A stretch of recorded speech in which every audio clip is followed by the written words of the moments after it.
Hi, I'm Marty Nemko. Here are 3 stories from my book, Relationship Stories. They're short. The first one is called Do You Take This? And it's about a couple on their in front of the minister about to get married and all their thoughts that are going through as they're saying the standard statements.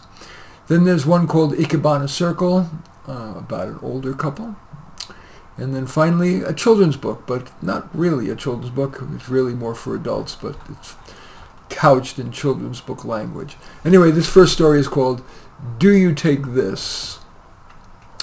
Paula and Justin met on Coffee Meets Bagel. Attracted to each other by shared interests, both having middle-income jobs, both liking to think things through, and most of all, finding each other attractive, but not so attractive that they'd often get hit on.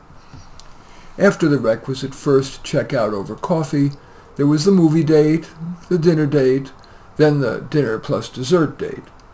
A few months later, they moved in together and soon decided to marry. There was no drama, such as one person wanting to tie the knot, the other unsure. They were at the age when the peer and parental pressure, plus a desire to finally be grown-ups and to have kids, all sprinkled with a bit of pixie dust, made Paula and Justin's decision easy. Although neither Paula nor Justin were religious, they knew that at least some invitees would prefer a church wedding, while even the atheists would just shrug. So First Lutheran Church it was. After all, Pastor Christine had baptized Paula. So there were Paula and Justin at the moment of truth, the vows. The pastor didn't rush through the vows. She allowed plenty of time for the couple to let each of those time-honored phrases fully soak in.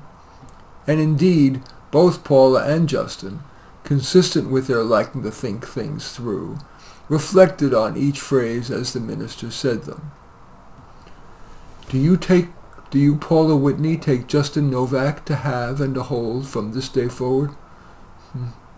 Paula thought, the sex is still good, but not as good. For better or worse? Kathy and Tom seemed so perfect, and now they're divorcing. For richer or poorer? What if Justin quits to work for a nonprofit? In sickness and in health? Mary left Charlie when his MS got bad. What would I do? To love and to cherish till death do you part? Forever is an awfully long time. After just a wisp of hesitation, to unconsciously compensate for her doubts, Paula exclaimed, I do. And do you, Justin Novak, take Paula Whitney to have and to hold from this day forward? I have a roving eye. I haven't cheated yet, but for better or for worse? Peter and Trish are exhausted by their kids. For richer, for poorer? Trish told Peter she always wanted to work, but then, in sickness and in health? What if Paula got cancer? What if I did? To love and to cherish till death do us part? Forever is an awfully long time. Having heard Paula's hesitation, Justin also jumped right in with an assertive, I do. I pronounce you man and wife. Everyone applauded. Anyway, that story is called Do You Take This? The next story is called Ikebana Circle. Ikebana is the Japanese art of flower arranging. It integrates earth at the bottom, middle, human in the middle, and sky at the top. Often it's framed by a circle. Lily's husband died at a good age, 86, and after an appropriate period of mourning, she decided that while still able, she would have an adventure. After all, her whole adult life, she was an Ikebana flower arranger, a life beautiful, but free of adventure. So Lily took her modest inheritance and flew to San Francisco, where she knew a cafe waitress who had immigrated from her town, and agreed to sponsor Lily, guaranteeing her a job. Lily started as a dishwasher, and of course didn't like it as much as Ikebana, but accepted that she needed to start somewhere. And soon, she was promoted to busser, setting tables, pouring coffee, clearing tables. At night, Lily made Ikebana, which she sold to restaurants. She did it not just for the money, although she certainly could use it with the exorbitant cost of living even in the Bay Area's unsafe neighborhoods. She also did Ikebana because it was spiritually renewing. Often, Lily would bring an Ikebana to the cafe and put it on the table of a customer she liked. Her favorite customer was an old, quiet man, simply dressed. When she put the ikebana at his table for the second time, he asked if she would like to talk, to take a walk with him sometime. Nervous, she just mumbled, "Thank you," and scurried off with her coffee pot. But the next time he came in, she said, "I would be honored to walk with you." Soon he invited her to his modest home.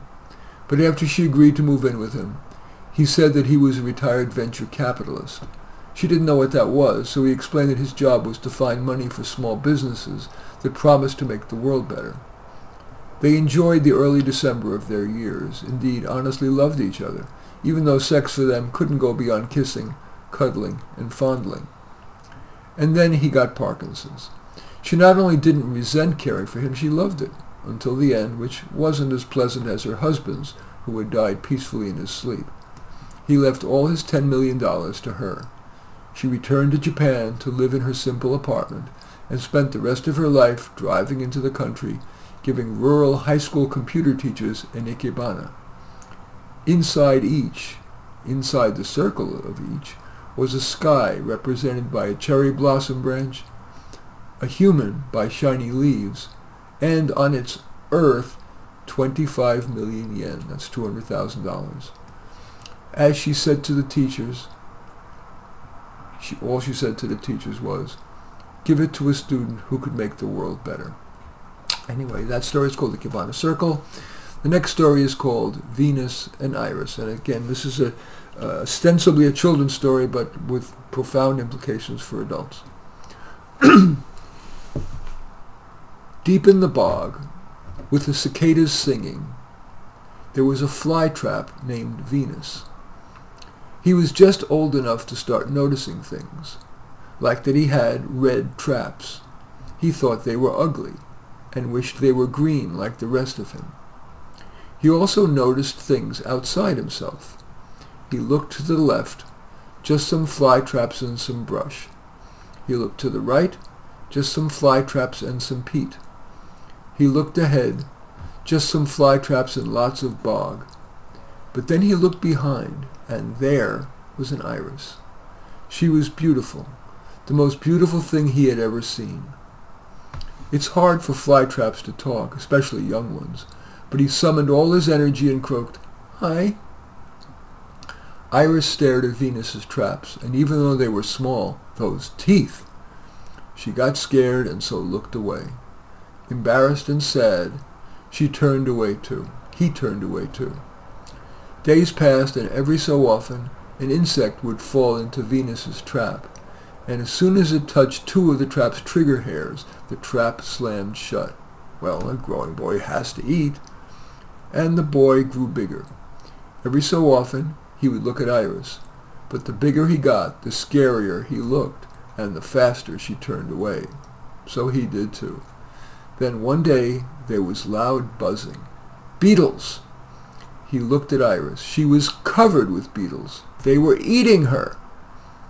Venus widened his traps and squeezed really hard, so lots of the glistening, attractive dew sat on his traps. It worked. A beetle jumped off Iris and right onto his trap. Snap! Dinner is served. Even though fly traps find it very hard to speak, love makes almost anything possible. So he tried to speak, but alas, all that came out was digested beetle. He tried again. More digested beetle.